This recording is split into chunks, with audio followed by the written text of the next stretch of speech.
You're watching WRKM Channel 22, number one in the region.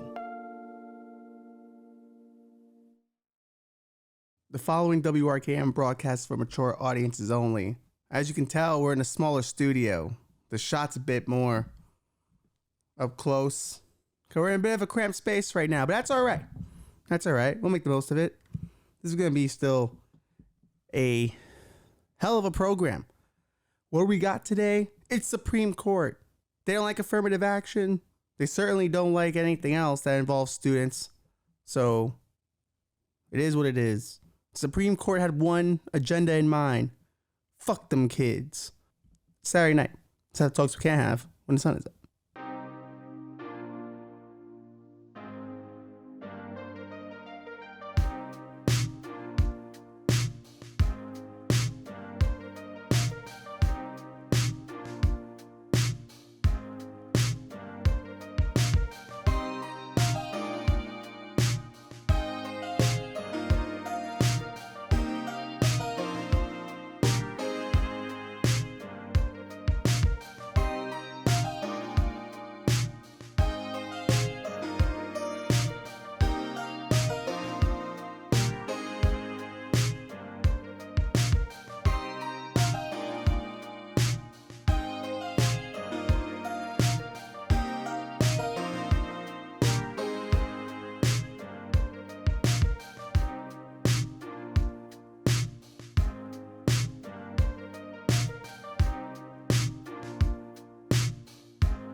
Good evening. I'm Ralphie Martinez and Swen in Darkness.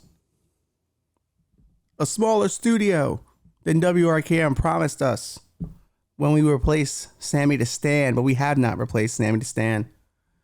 Stan to Stan's not coming back. He's decided to leave us. I mean, his cousin did die on our set. So we have a new system, new group of Stans that are doing their best in this small, cramped space. I always thought affirmative action would have worked out for me, but it hasn't worked out for me, particularly here in WRKM. Instead of giving me the premier spots at the studio, they give me the cramped ones. So you might not get the full crazy motions you used to get, but they'll be more directed towards you. This is going to be a more intimate style of the show, I think. Maybe we'll get a little candle. I'm like, girl. It's like I'm on dinner with these people. It's like you're at dinner with me. We're like, this is the way it could be. This is the way maybe it should be. But of course, what it should be and what it is dictated sometimes by other people.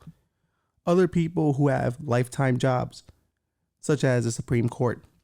The Supreme Court this week took a bold move, a wild move. A move no one saw coming. They got rid of affirmative action. There were many feelings on both sides of the aisle. People who supported it said this is a throwback as you take away more civil rights. For those who didn't support it, thought now we live in a meritocracy. Both of them were a little hyperbolic maybe, but there is a way to meet in the middle, I think. Is there? I don't know. We'll find out. This whole case, essentially, started when a group of Asian students felt that Harvard had not,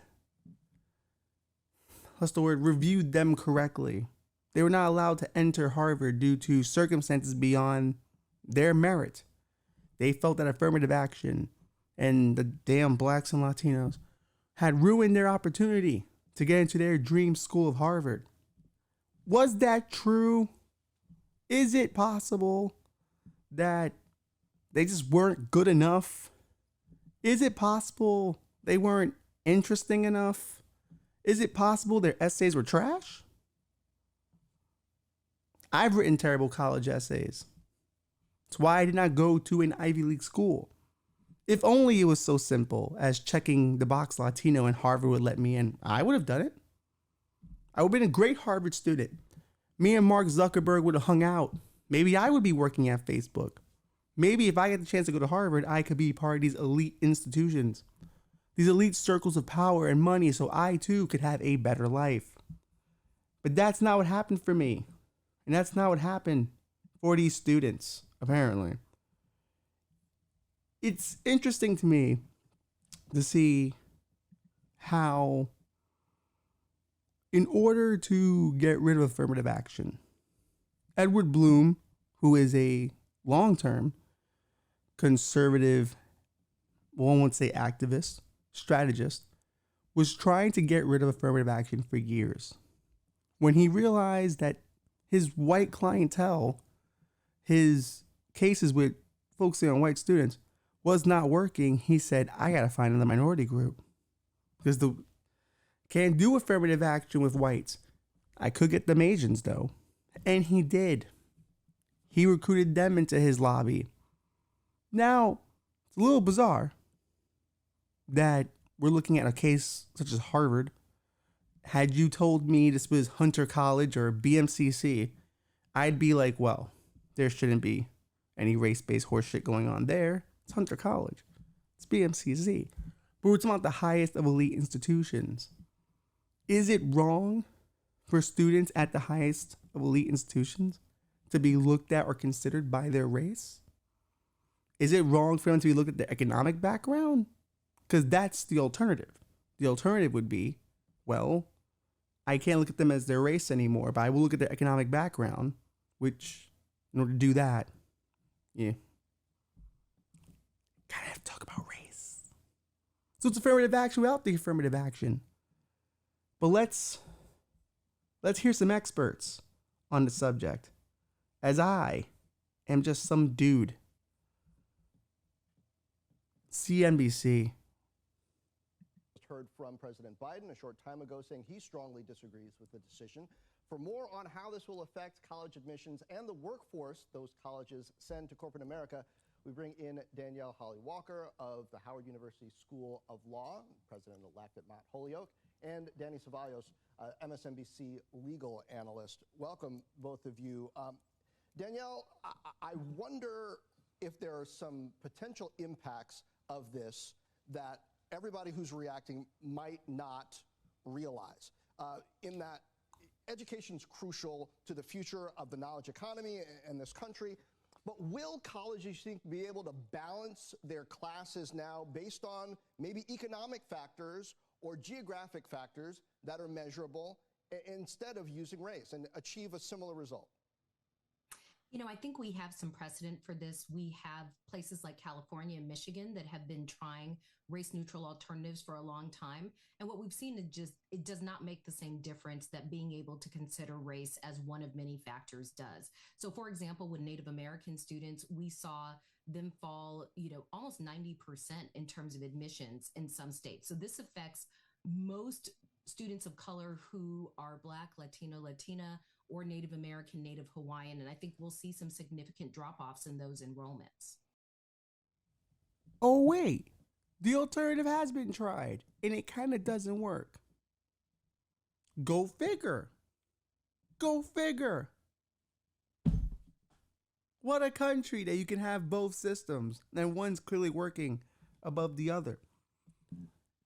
Thank you, California, a liberal state, by the way. So you can't even say it's a red state. A liberal state tried it, and they failed at it. The problem is this, right? Even if you look at the Harvard diversity demographics, it's still a little off what they're talking about here. Let's say 2023. I have that here. Lots of tabs open. Boom. Even for 2023, by the numbers, 47.2% was white, 22.6% was Asian, 11% Hispanic or Latino, 10% Black. So even if you combined the Black and Latino numbers, they're just shy of the 22% all Asians make up. And you would have to combine all three to get even close to the whites. So clearly, Harvard does like Asians a bit more than Latinos. I wonder why that is. Is it the great cuisine? We have great cuisine. Banh mi's good. No rice and beans? I would argue we do rice better than Asians. That's a fact. They can't beat us in that. We do amazing seasoning. What are they bringing to the table? White rice? White rice is trash. It's about yellow rice. Everyone knows that. Everyone knows that. Brown rice, that's what it's all about. That's more Indian, I think. Which, technically Asian, but I'm not going to let you claim that. I'm not talking about those Asians. These kids were so upset they didn't get into their dream school, they sued about it. And guess what? They fucked everybody, including themselves. Most beneficiaries of affirmative action are white women and Asians. Blacks and Latinos get some of it, but we don't get all of it. It's not like we check one box, we're instantly in. Will Smith's kids, I heard this on the Young Turks, they were concerned, which they used to be far left, now they're concerned about affirmative action, that Will Smith's kids would get the same consideration under affirmative action, and they're wrong. Actually, he would be treated as a rich kid because backgrounds matter. You see, the idea of college admissions being a meritocracy is a fallacy. They were always subjective. Two kids walk in, they send their application, right?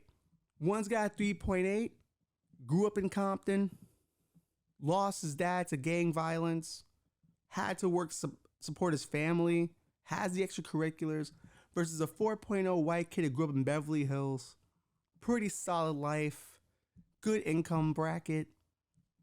Who do you think's getting it? And it ain't necessarily about race either. If he doesn't have extracurriculars and that other kid does, that means that kid is dedicated to doing more than what's within his bounds. He's dedicated not only to his schoolwork, he's dedicated to his family, and his grades did not slip with all the extracurricular activities and the job. What did the Beverly Hills kid do?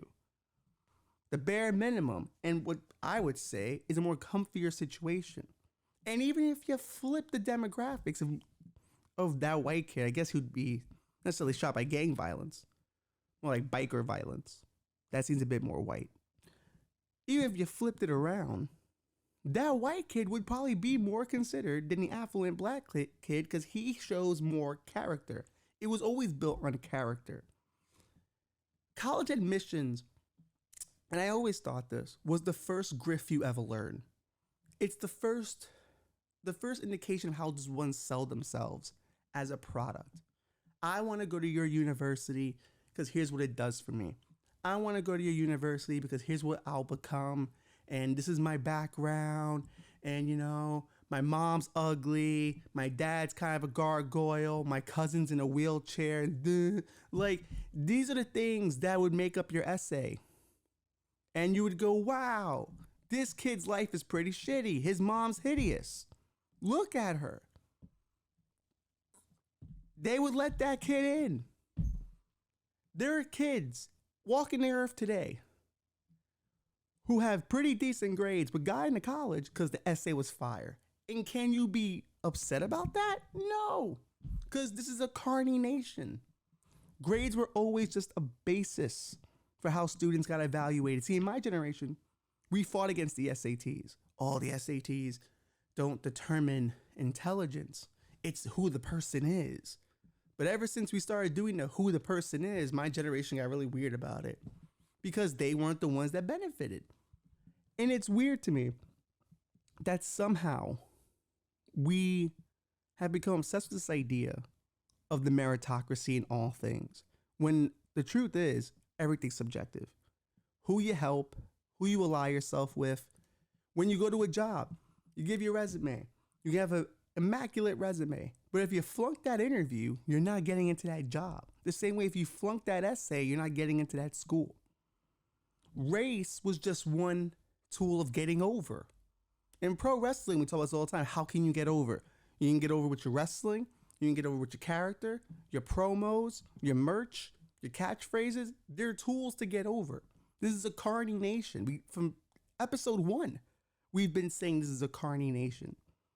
But now that Black and Latinos have an extra tool, a tad bit, to get over, to get to places that people in their previous generations couldn't get to, now it's a problem. When the whites have a 200-year head start. So it's the problem now. Whites always love saying we have to go to the meritocracy because in the meritocracy, they always win. 9 times out of 10, their neighborhoods are way more financially supported than our neighborhoods are. Now, that's not to say the kid from Appalachia, the white boy from Appalachia, has it particularly easier than the kid from the projects, but I would fight for the kid from Appalachia as well. Because even if you considered class, that's affirmative action. If you considered family tragedy, that's affirmative action. So essentially, they made a big whole hubbubaloo over one aspect of affirmative action that you can easily apply to a bunch of other things, and it still wouldn't matter. Those kids are still getting in. The demographics is still going to be demographics. Harvard is not going to now go, you know what? Now we can go back to just letting all whites in. It's not going to happen. The same injustice you feel happened under affirmative action is going to happen without affirmative action being there. It's just going to be affirmative action without the name. People, also would say, what about the affirmative action children? Don't they ever feel bad that people call them affirmative action applicants? Well, here's the problem with that. Everyone who's racist automatically assumes you got something for being black or brown. So even if you don't have affirmative action, someone's going to tell you, he got that because he's black.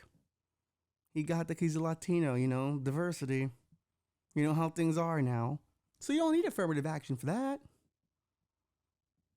So it's bizarre to me that we have worked ourselves into a shoot about the meritocracy. The last time we lived in a meritocracy, we were cavemen.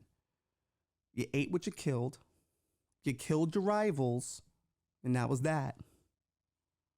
No one stopped you. The second you start society, here comes politics. We talk about it all the time. Do the best leaders get elected? Are these billionaires all geniuses? No. There are kids on TikTok eating grimace shakes, getting millions and millions of dollars in sponsorship. They're not smarter than you and I. Is TikTok affirmative action for the retards? I don't think so. But they're being considered because they're entertaining. They're providing a service. Does it make them better than me? I do a weekly podcast, and this takes a lot of work. But in the end, I feel a lot of people who don't want affirmative action, they need to just be honest about what it is. You just no longer want to talk about race. You're tired of the race discussion. You're annoyed by it. It's been going on too long for you, even though, can we ever get tired of this discussion? There's really some good shit to always be dug up. But people are tired of it seems. And they have this idea that if you take away affirmative action, everyone will be judged equally under the admission guidelines. But little do they realize those essays still get written. Those admissions people still read them. They still look at the demographics. They're still going to consider race even without it being a law. Just like with Roe v. Wade, it was just one of those things the Supreme Court could just do to trigger the libs. And it did a good job. It triggered all the libs. Congrats. But in a few years, maybe when I'm 60 and the Supreme Court changes over, we'll be at the same discussion again. Sandra Day O'Connor said that affirmative action is a short-term solution. And it would have to end someday. And I think anyone can agree with that. But it just ended too early. And I feel the same way about this that I feel with standardized testing. Some kids are just smart. Let's keep it what it is. Call it a buck. And they would say that it didn't benefit Black and Latino students, but I would argue, if you look at the current numbers, those students are now rising up being able to pass those tests. So the generation we've been hoping for to balance the scales is coming. Whatever you want to say about Gen Z and whatever comes afterwards, they're a hell of a lot smarter than a lot of us fucking were. And their grades are a hell of a lot higher than ours were. And they're doing something pretty great right now. They are becoming the generation we had hoped to save us. And I feel with affirmative action, That's what was happening. These kids were getting access to institutions and resources they normally wouldn't have gotten to further foster this growth, I would say, of an educational rebellion. People who had not been considered before were now being considered in higher numbers. And now that it's gone, guess what? Now it's going to affect some things. I have a couple of numbers here about the actual success rate. They say that the actual gap between people of color and white graduation rates without affirmative action was 10%. With affirmative action, 6%. For an argument that people want to throw numbers around for, 87% of affirmative action students graduate. So it's not like they're getting there and they're flunking out. They're graduating. And for the most part, they're probably the first people in their family to graduate. The meritocracy grift, America's been on it for years. It's how they keep all these groups separated. Did you earn it? Did you do that right? 'Cause it's harder for me. You must not have earned it. You must have found some way around it. No. These kids send the same applications you're sending in with some of the same essays and just don't have better stories. How about,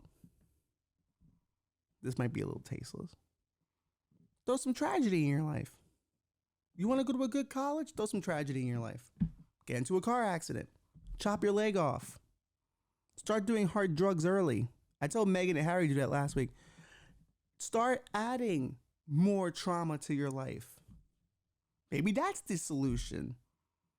Maybe your essay will be kind of cooler. Because only cool people get into college, it seems. With the cool essays. You know who get calls up from the G League? Interesting players. You know who get calls up from the minors? Interesting players that deliver. That are interesting. That are marketable. Not just good, marketable. Are you marketable?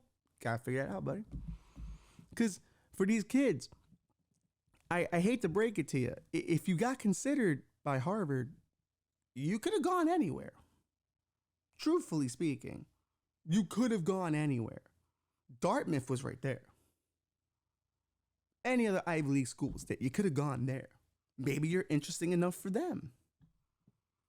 You think back in the old NWA days, everyone wanted to book Ole Anderson? No. Some people didn't see the money in Ole, but Mid-South did. Mid-Atlantic did. You go where your value is. Add some tragedy to your life.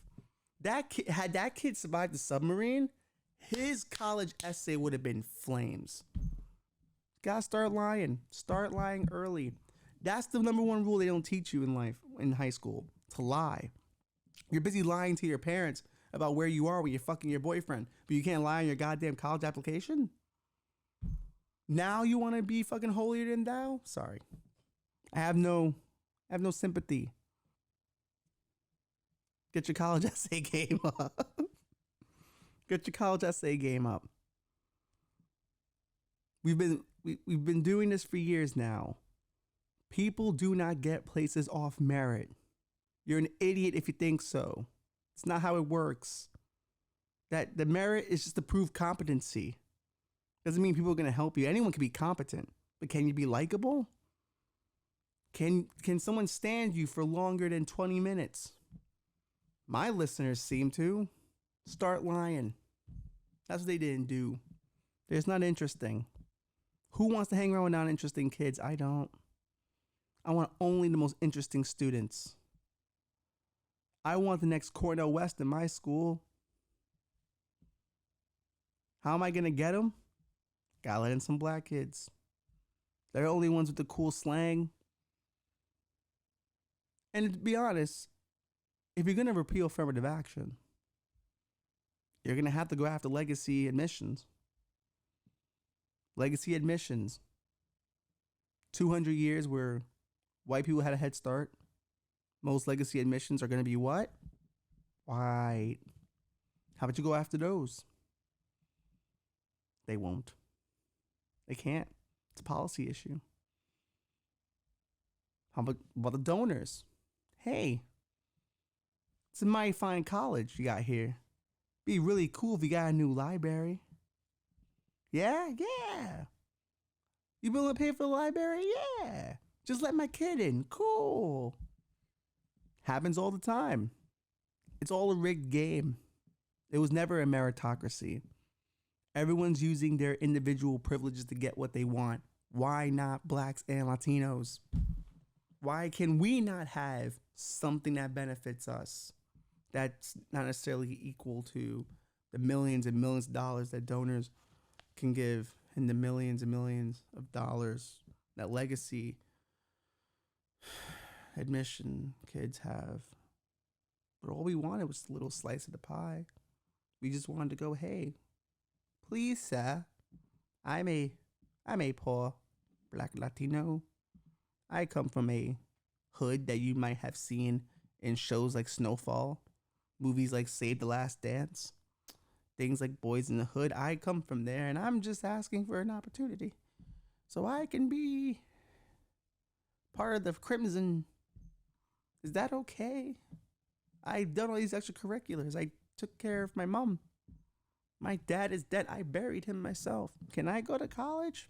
That's all we're asking. They're going to do it anyway. I can't wait.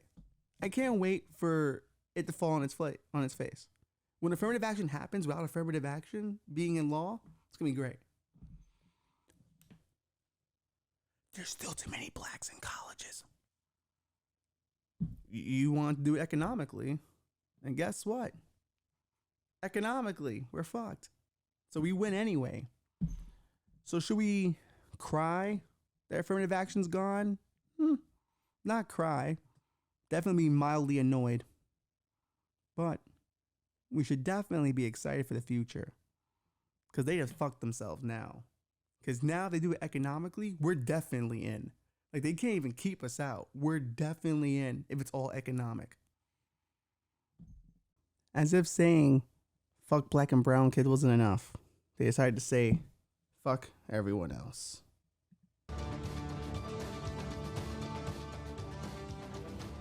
CBS is good breaking news music. This is a CBS News special report. I'm Nate Burleson. Breaking news out of the Supreme Court. The court just ruled that the Biden administration's student loan forgiveness plan is unconstitutional. The White House estimates the plan would have affected 37 million Americans and was set to forgive up to $20,000 in federal loans per qualifying borrower. The plan has been on hold since 6 Republican-led states who claimed the program violated President Biden's executive power took the administration to court.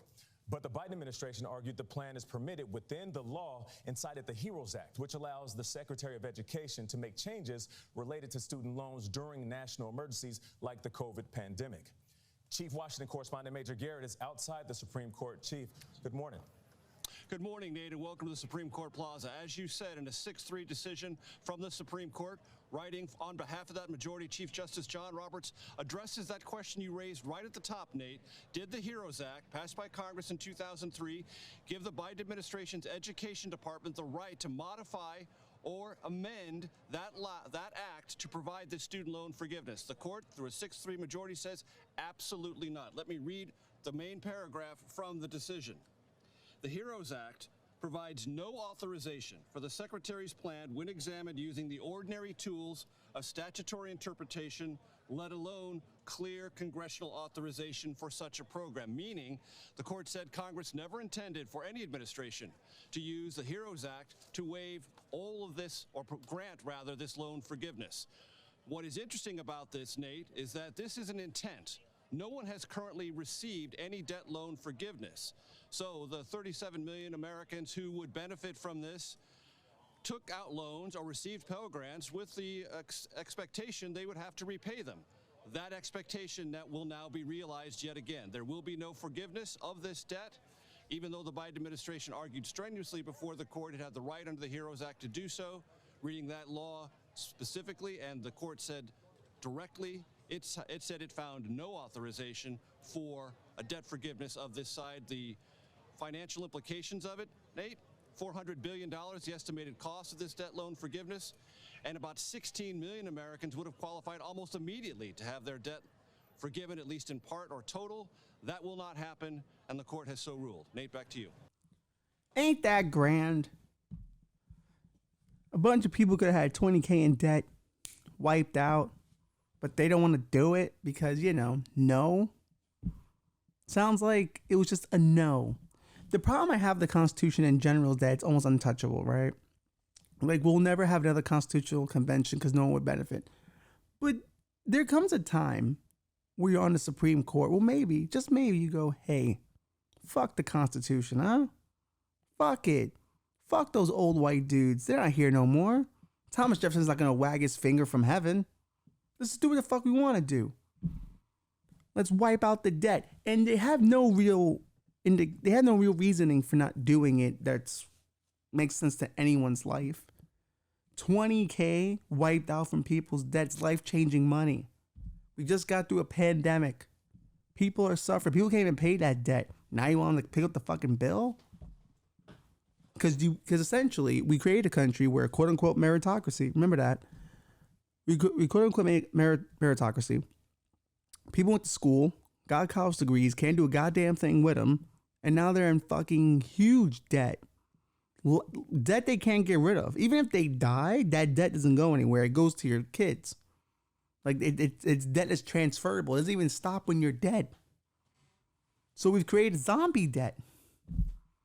An impenetrable zombie debt that cannot be stopped. And for daring to dream, it will be hooked around your ankle. You'll carry this boulder around the rest of your life. You can't afford a house, can't afford a car. You're fucked. You'll never be able to get to the American dream. But aren't you happy you went to school, though? Aren't you happy you got your paper? Maybe those Asian kids in Harvard lucked out. Maybe they won't have to pay for that debt. Maybe they can go to a trade school, learn a trade. But it's disheartening to live in a country where all forms of a ladder have been taken from you. You cannot dare to climb at a higher level because the ladder will burn under your feet. I know someone who was literally 20K in debt from college. Had this thing happened, set free by the 20K in debt, could then move on with their life and start making real strides in having an American dream kind of existence. Start saving for a house, start saving for a car, maybe put together a family. They can't do that now because the Supreme Court and conservatives in general have this belief that there is enough work in this world and enough spirit to overcome the crippling financial disaster that is our country. And what they don't realize is the middle class is evaporating left and right. All you have is lower class and higher class people. That, in essence, isn't a meritocracy because half those people who are born in those higher class brackets are born to it. So it's kind of a gamble. Luck of the draw, luck of birth. So what happens then? Well, I was thinking about this. In 2010, there was a guy who flew his plane into the IRS building, and he made a very compelling argument against taxes, which, how you liking your taxes now? And you start to wonder, are those guys coming back? Like those broken, weird domestic terrorist people. Like, things are so shitty right now. When's the next one going to happen? And I hope it's not a listener of this show, because I don't want to be saying I'm advocating for it. I just think it's interesting. I'm just a little scared that it might happen. There's a movie called Falling Down by Michael Douglas. It's interesting. It's kind of like a Proud Boy call sign. It's kind of fucking weird. But it's about a man who sees a society that's falling apart and decides no more and takes action to his own hands, starts killing motherfuckers. There's also that movie Joe, which, to be fair, it's a bit racist. And it's always white dudes. So, to me, we are creating a cesspool of a nation. People always talk about all the cities are falling apart. All the cities have this rampant crime. Well, why is that? People are in debt. People have no money. And I have some solutions to that. If you are broke, there are some jobs you can do. There are some ways to make money. They're long-term plans now. Long-term plans. But if you start today, you might have a chance. Start a cult.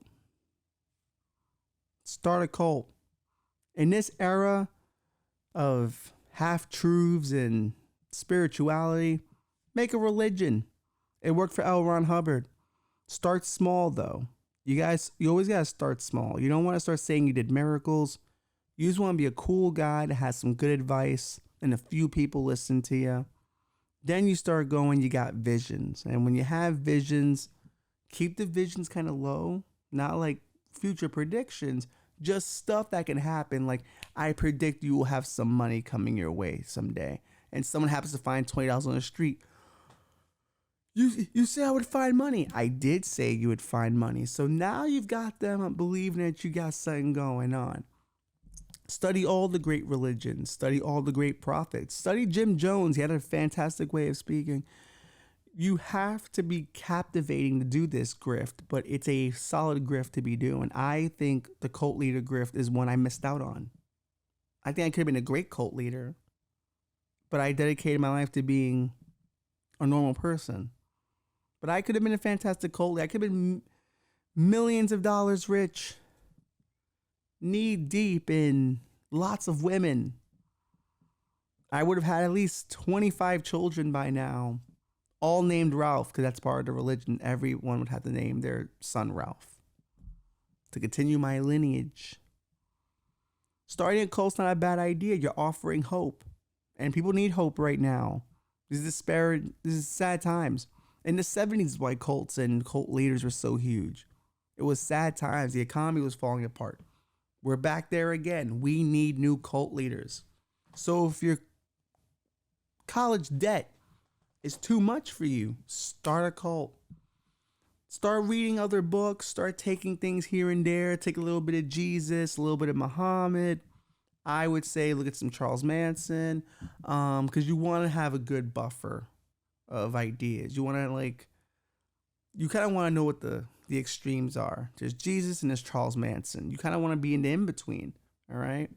But you don't want to get greedy either. Take their money, take their tithing, which is interesting how churches take 10% of people's salary and no one thinks that's weird. But do that. Find ways to get money, pull money from other people, offer them salvation, offer them good feelings. That's what people want. They want good feelings. Other people who are doing that, drug dealers, and they're having a fantastic time right now. I was told by a source, says a lot about me, that cocaine is on the rise again. People are now doing cocaine in bigger numbers. Weed's no longer cool, which is unfortunate. We just got legal and some people just got into it. But cocaine's now the drug of choice. People are like, fuck this. I want to be numb. I want to be 80s businessman numb. Why? Because we turned all society into the 80s businessman. Everyone's stressed out. Everyone's on the phone making deals. Brand deals, OnlyFans, all the shit. Everyone's got a brand they're working on. They're all starting an empire. You could be starting an empire by starting a cult. Hook up with a drug dealer. Get some LSD in there. MK Ultra some people. Make them think you're a god. And here's the thing. You're going to feel bad at first because, you are, to be fair, hoodwinking some people. But you have to think about it this way. Would they be doing anything more interesting if you weren't in their life? Probably not. Probably not. You're the best thing they got going. So you got to work at your best. Always be fit, work out, take time, eat healthy, because what good is a prophet if he's dead? You just got to keep going. You want to save the death for later. Some guys choose to take themselves out. I'd rather go out old. But the key really is selling hope, because that's what we did as a country. We sold hope with the college education. We said, hey, if you work hard enough and you get that degree, there's a job waiting for you. Now, in some markets, there will be. The tech sector particularly, there'll be jobs there. AI hasn't fully taken over yet, so there'll always be tech jobs. But if you're studying to be, I don't know, if your major is English, you might want to blow your brains out now. I think it's kind of over for you. If you're learning Sanskrit, what are you doing? You might want to blow your brains out. Other useless degree. If you're in theater, what are you doing? What are you doing? Stop doing the performing arts. No one cares about that. Start a TikTok. You're better off that way. Are you in film school? Drop out right now. Start a YouTube channel. There's no need for you to be there. Save yourself debt. No one cares where you went to film school. I've watched kids from NYU submit films to film festivals. They are terrible. They could have saved a lot of money just by getting a camcorder and just shooting a film. All this equipment was less than a college education. And I've learned more doing this than my associate's degree. Don't tell anybody that. I still want to get a job. I still have to make that degree look like something. We have to cut this part. But the truth is, if you're going to be in debt in style. Be a cult leader. Be a drug dealer. Go into politics. AOC did it. Go to a bar. Have a few anecdotes.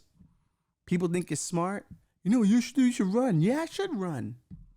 And you start running. You go low level first. You beat someone that you can easily beat. You know what I mean? Because you want to get wins under your belt. That's the key. Getting wins under your belt. You run against somebody who's an incumbent, who has got nothing to offer. Boring. Half the people think he's dead already. You show up. Shabam, shabam, shabam. Brand new ideas. You're young. You're youthful. The old people are like, damn, this guy's kind of cool. I want to get down with the young guy. He seems all right. Bam. Now you're in city council, not doing anything. You get married to somebody, you cheat on her, the mob finds out, they blackmail you because you cheat on your wife. This is how life works. And now you're making money. Because now while they're extorting you, you can extort other people for money. And you're paying off your college debt. What's your friend from school doing? Working at Goldman Sachs in the mailroom? Fuck that guy. You're a politician, a crooked one. You're a cult leader. There's ladies sucking your dick on the regular and giving you their salary. So now you're coming and you're solving your student loan debt. The American dream. Drug dealing, listen, we've all seen the TV shows. I think we all know how that works out. You know, do not start a SoundCloud though.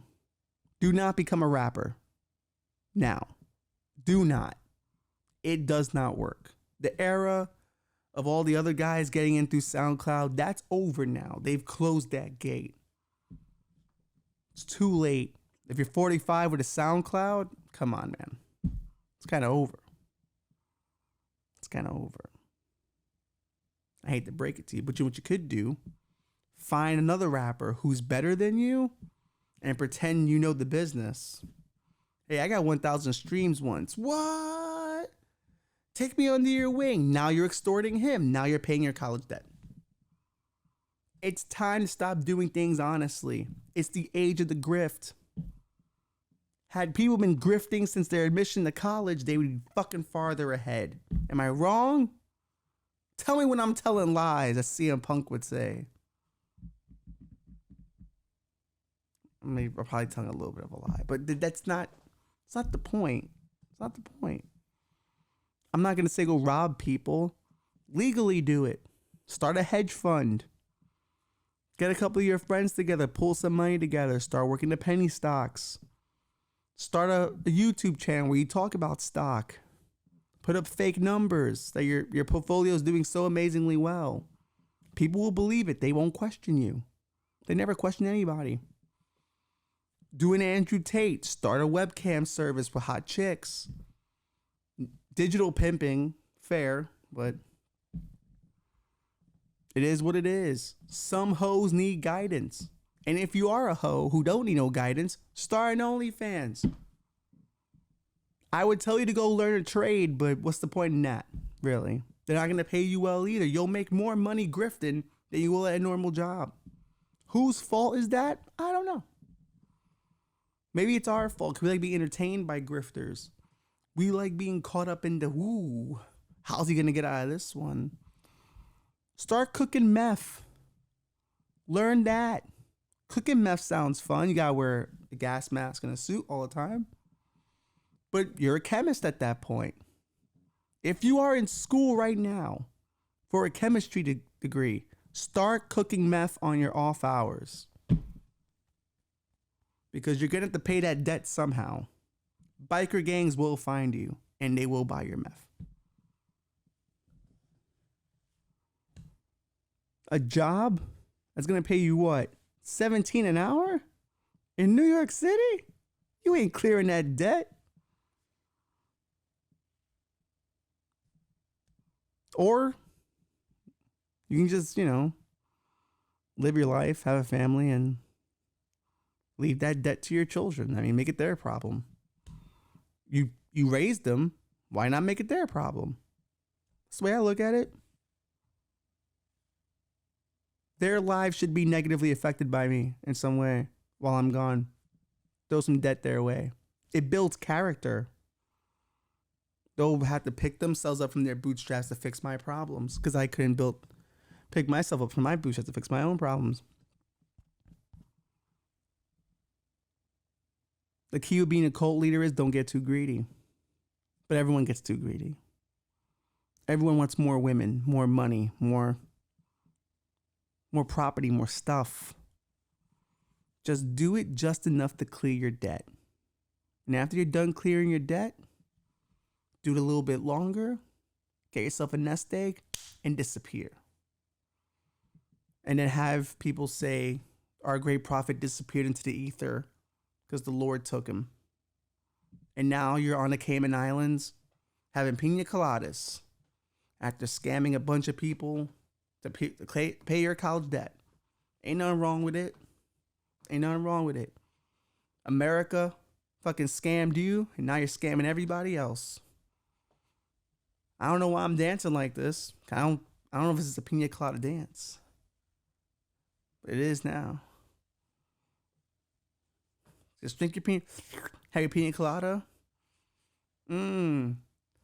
Hot girl comes up to you. What did you do? Scammed a bunch of people for their money, started a cult, cleared my college debt. You know what part she heard of that? You cleared your college debt. That's what turned her on. The cult thing, she didn't even think about it. You have no college debt? Ooh, like, yeah. No college debt for me. Having my little pina colada. Then eventually, someone knocks on your door years later. They were a member of the cult and they tracked you down and you had fucked their wife. And his son is named Ralph. And now he's not happy about that. He thought you were actually dead. And now he found that you're alive. And he's been raising your child the entire time. And he's got a gun.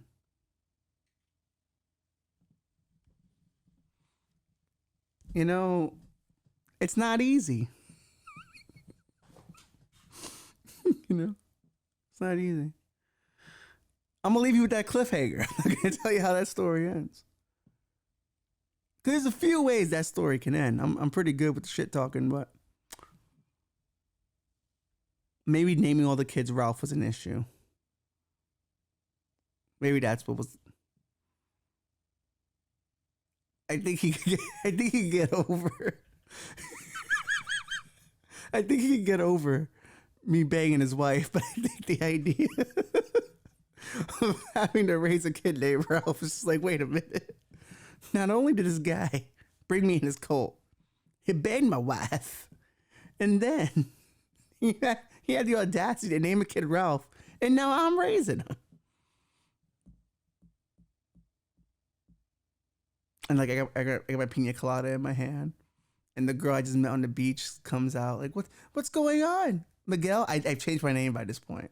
I go by Miguel now because I'm hiding from the government, and I'm like, destiny arrives, and I drop my pina colada cup, and just as it hits the ground, he shoots me, and I fall back. I'm dropping to the ground, and then instead of just the one shot, he's got to make sure he takes me out. So he like stands over me, pop, pop, pop, pop, pop, and I'm done.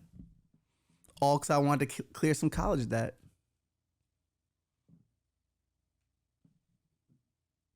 How you like that, American government?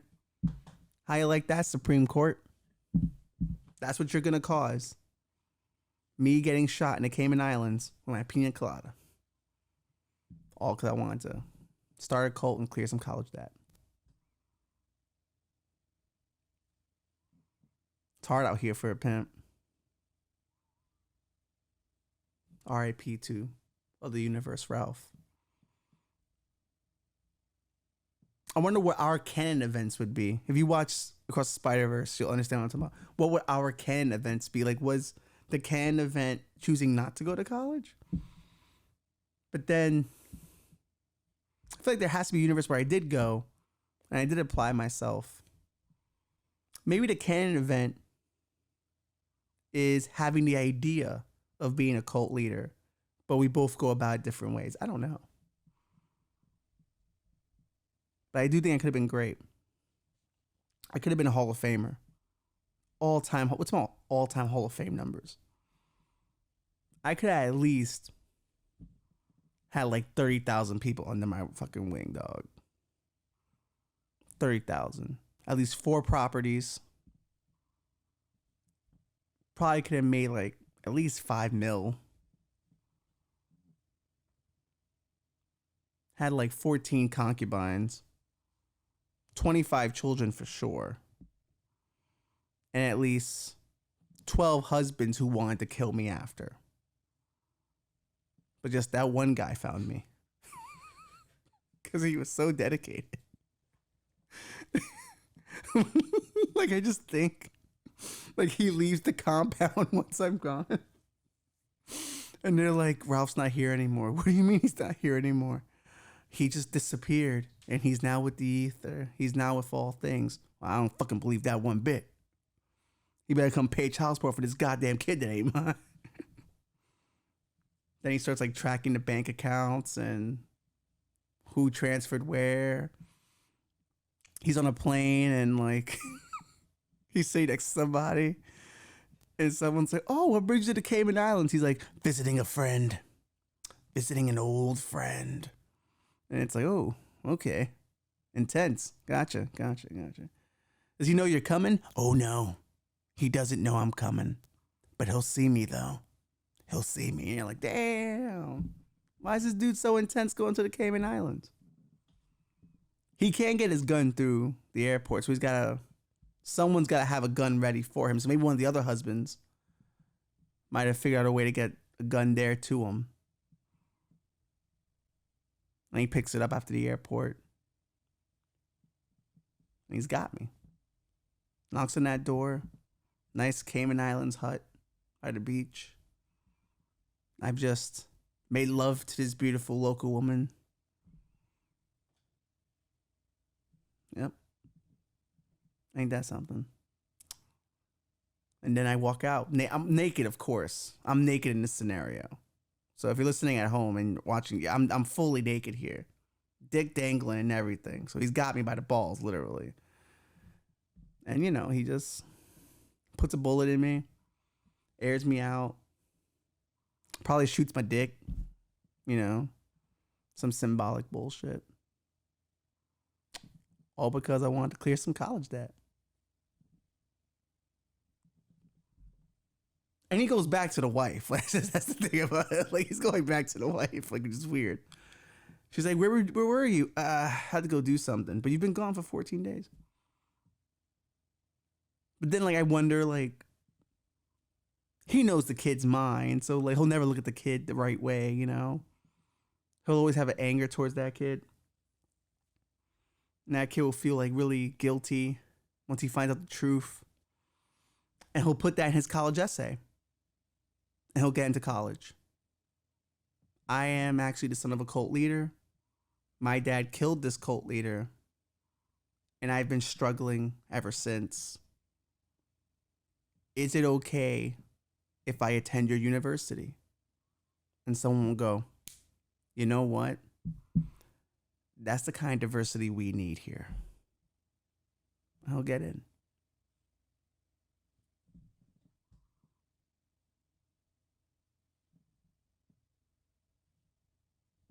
So maybe it all does work out in the end. Or maybe we all know how this one is going to